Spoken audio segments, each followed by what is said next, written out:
ख्वाबों को बनाने में गुजर गई। दिन की रोशनी ख्वाबों को बनाने में गुजर गई। रात की नींद बच्चे को सुलाने में गुजर गई। जिस घर में मेरे नाम की तख्ती भी नहीं, सारी उम्र उस घर को सजाने में गुजर गई। जी हाँ, आप समझ ही गए होंगे कि किसकी बात कर रहे हैं, लेकिन आज ऐसा नहीं है। अब वो सपने भी देखने लगी है और उन्हें बुनने भी लगी है। जी हाँ दोस्तों, तो नमस्कार, मैं हूँ आपके साथ मीनू चौहान। आज है कुछ खास।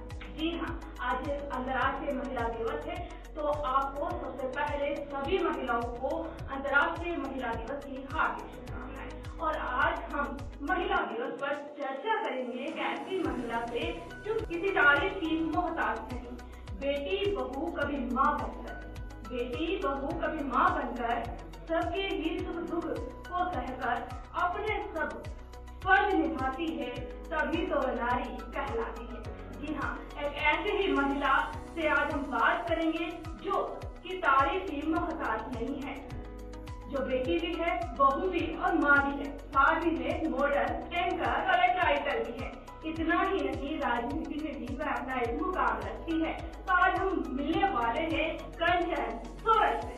कंचन जी, स्वागत है आपका हमारे स्टूडियो में। आप पधारे।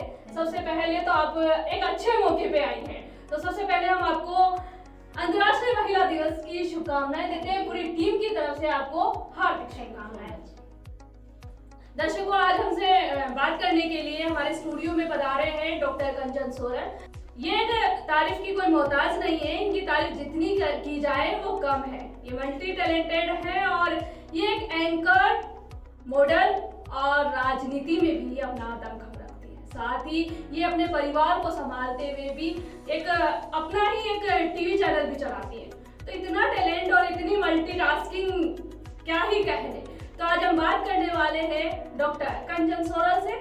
तो हम जानेंगे इनकी जर्नी के बारे में। तो सबसे पहले हम जानेंगे इनकी शिक्षा कहाँ से हुई। तो सबसे पहले हम बात करते हैं इनकी शिक्षा से। तो हम आपको जानना चाहेंगे, हमारे दर्शक भी जानना चाहेंगे कि आपकी शिक्षा कहाँ से हुई, किस प्रकार से आपने किया और आपके जो परिवार का जो सपोर्ट रहा स्टार्टिंग से।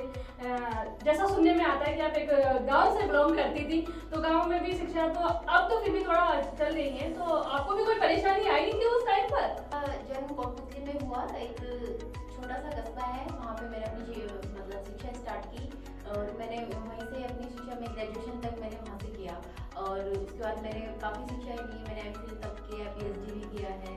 तो ये सब 2004 में जब मैंने ग्रेजुएशन कंप्लीट किया तो रिश्ते आना स्वाभाविक बात है, तो उसके बाद मेरी शादी हो गई थी। और अच्छा, शादी के बाद में भी आप इस मुकाम पर हैं, आज हर क्षेत्र में आप अपना नाम कमा रही हैं। तो इसमें सबसे ज्यादा जो परिवार का जो एक सपोर्ट होता है, एक लेडी के लिए परिवार का सपोर्ट होना बहुत जरूरी होता है, एक महिला के लिए तो बहुत जरूरी होता है। ज्यादा आपके परिवार में किसका सहयोग रहा? देखिए, मेरे पूरे कैरियर में और पढ़ाई को लेकर जो भी मैंने शिक्षा ग्रहण की, उसमें सबसे ज़्यादा सपोर्ट मेरे पति का रहा। उन्होंने बहुत ही मतलब हर क्षेत्र में मेरे को सपोर्ट किया।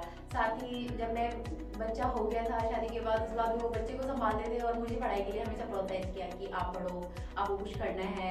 ऐसे ही जैसे मैं राजनीति में आई तो भी उनका बहुत सपोर्ट था। उनको लगता था कि कुछ काबिलियत है, शायद उन्होंने मुझे देखी होगी, तो इसलिए उन्होंने मुझे राजनीति में आने का सपोर्ट किया और इस तरह से मेरी जर्नी स्टार्ट हुई।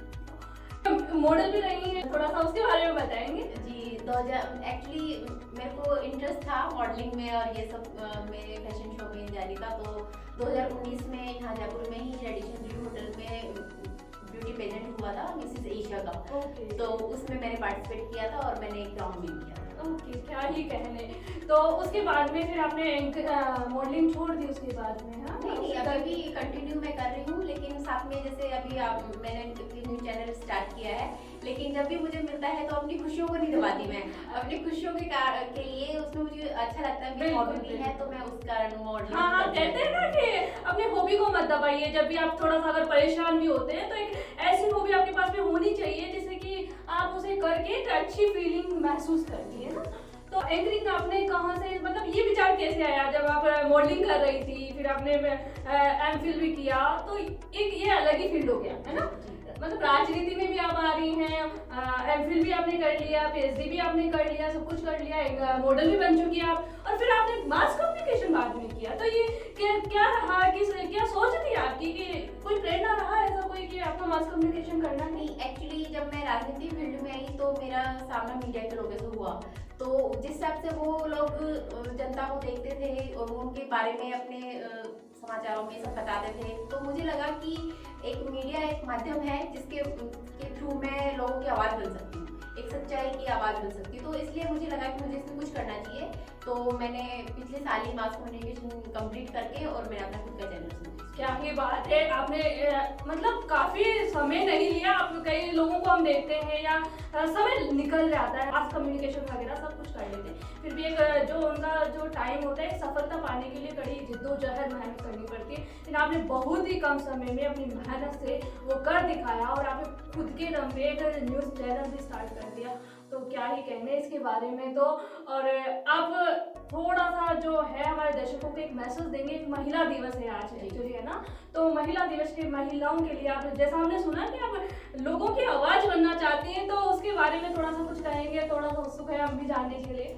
जी, मैं आपके चैनल के माध्यम से सभी महिलाओं को ये कहना चाहूँगी कि कभी मतलब सीखने की कोई उम्र नहीं होती है। आप किसी भी उम्र में अपनी शुरुआत कर सकते हो, अपनी इच्छाओं को मत दबाइए, और साथ ही अगर आप कुछ में कुछ करने का जुनून है, जज्बा है, तो आप उसको करें, क्योंकि फैमिली का सपोर्ट मिलता है। अगर आपके अंदर काबिलियत है तो फैमिली आपको सपोर्ट करेगी। कोई बाधा आती है लेकिन बाधाओं को पार करके ही आप कुछ मुकाम हासिल कर सकते हैं।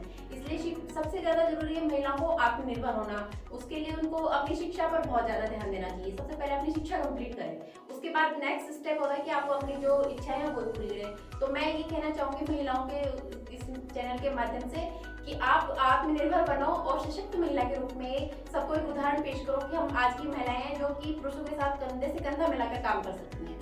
सक्सेसफुल आदमी के पीछे हमेशा एक औरत का हाथ होता है। वैसे ही जैसे मेरा करियर था, मेरे हस्बैंड ने मुझे बहुत सपोर्ट किया, तो मैं ये भी कहना चाहूँगी कि महिलाओं को भी सपोर्ट करने की जरूरत पड़ती है, तो पुरुष भी उसमें आगे आए और उनको सपोर्ट करें। और अगर वो सपोर्ट करेंगे तो फैमिली सपोर्ट करेगी, फैमिली सपोर्ट करेगी तो परिवार सुदृढ़ होगा। और एक नारी जब सुदृढ़ होती है तो एक ही नहीं, दो परिवारों को सुदृढ़ बनाती है। तो इस वजह से मैं कहना चाहूँगी कि इससे एक अच्छे समाज का निर्माण होता है, तो महिलाओं को हमेशा आगे आना चाहिए। तो धन्यवाद कंचन जी, आप हमारे स्टूडियो में पधारे, अपना कीमती समय हमें दिया। थैंक यू, धन्यवाद। ओके।